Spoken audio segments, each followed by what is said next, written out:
All mediums are psychic, but not all psychics are mediums. The ability to psychically see and psychically hear is called clairvoyance and clairaudience. That's French for clear seeing and clear hearing. There are two aspects to each of these abilities, the objective and the subjective. When we see psychically, objectively, or use our clairvoyance objectively, that means that we are seeing with our physical eyeballs. When we see subjectively, that means we are seeing images in our mind. Same thing with clairaudience. When we hear objectively, that means we are hearing with our physical ears, and when we hear subjectively, that means we are hearing voices or messages in our mind that are different from our own inner voice. Most mediums see subjectively in our minds, and some of us also see objectively with our physical eyes.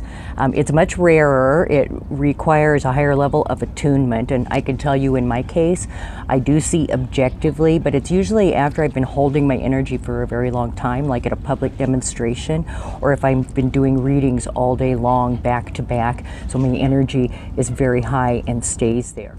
It's the same with clairaudience.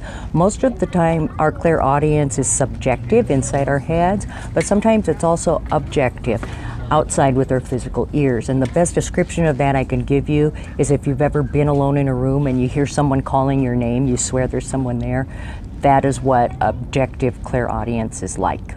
Trained mediums have a lot more control over their psychic senses than untrained mediums. In fact, most of us start taking classes and working on our development not to learn how to be a medium, but to learn to control the things we're already experiencing. When a medium says they just can't help it, that means they have no control, and that usually means they're untrained.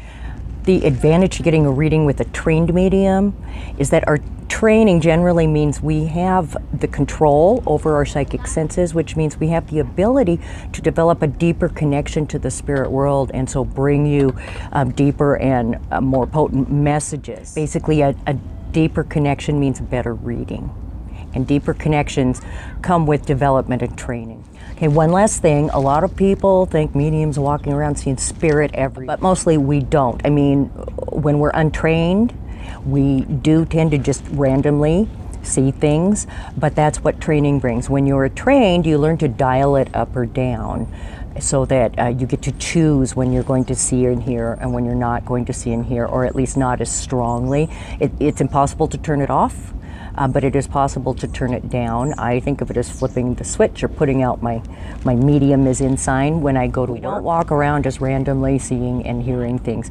Once we're trained, we learn how to control it. I can tell you before I started my development, I did experience that random seeing and hearing. It's extremely unnerving. And like I said earlier, that's why most of us begin a path of development, because we want to learn to control what we have. I hope this answers your question about what mediums see and hear, and I will see you again soon, YouTube. Peace. Don't forget to subscribe to my channel. Visit me on my website at melindaMayMiller.com.